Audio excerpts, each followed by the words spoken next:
What is up, guys? Shane Edgar down here at Copper State Tackle and Marine. We're down at the Marine store looking over the Caymas. This is the same boat I run. This is the XS20. I run the CX20. Big difference between that is you're going to have foam deck instead of carpeted deck. Also, you have fiberglass lids instead of aluminum on this boat. But this is the one we have on the showroom right now. This boat is available to go out.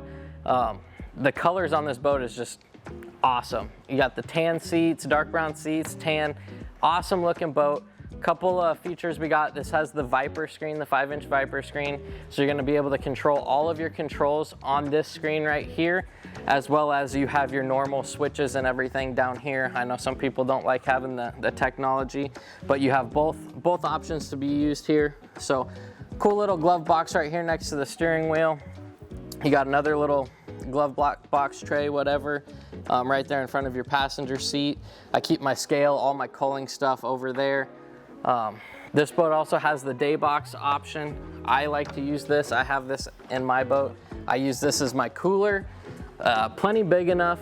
I can hold 20-25 waters and probably 30-40 pounds of ice with your lunch. So in Arizona, it's important to be able to carry all that water and keep it cold all day while it's on our hot days. So check this boat out. We got it here, Copper State Marine. Come down, check it out, and get you a new boat.